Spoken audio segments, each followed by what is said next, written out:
في لايف رانت نمبر 7. اختار النوتريشن والورك اوت بلان بتاعتك اللي تتماشى مع طبيعة جسمك وتتماشى مع حياتك، والاهم تتماشى مع البادجت بتاعتك.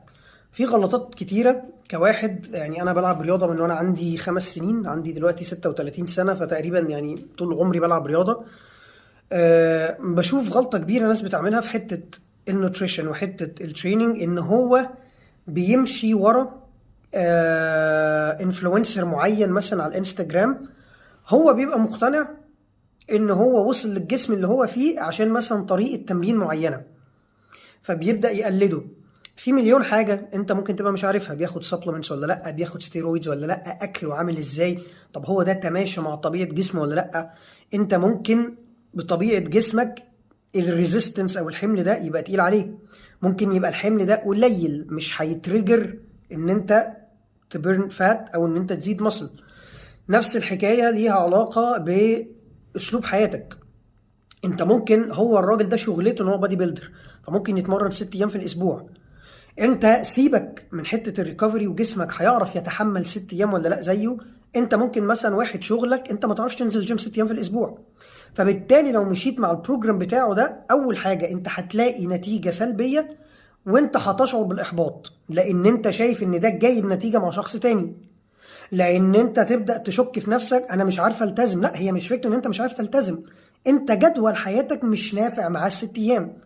ما بقولكش في المقابل ان انت انزل يومين بس وخلاص، او يوم لو مشغول، بس اوصل لحاجه وسط تخليك تشوف نتائج وما تحسش بالاحباط او ما تحسش ان انت مقصر. نفس الحكايه في الاكل. طيب انت هتفضل ماشي قد ايه بالاسعار بتاعت مصر بالبادجت بتاعتك؟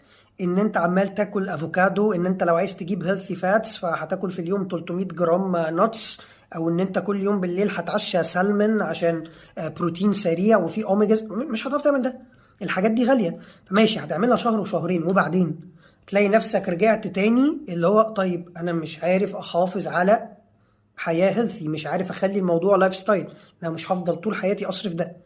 نفس الحكايه انواع الدايتس اللي بتطلع موضه، دايتس العصير، لا هناكل معرفش ايه، بس لا الكيتو، لا مش الكيتو.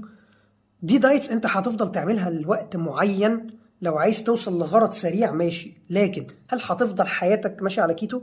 هل هتفضل حياتك عامل دايت عصير؟ هتفضل حياتك كلها بتاكل خضار بس؟ هتفضل حياتك كلها مانع مثلا ان انت تاكل فاكهه؟ هتفضل حياتك كلها كارنيفور دايت بتاكل لحوم حمراء بس؟ مش هينفع. فبالتالي اوصل لحاجة متناسبة مع، زي ما قلنا، طبيعة جسمك وتحمله، البادجت بتاعتك واسلوب حياتك.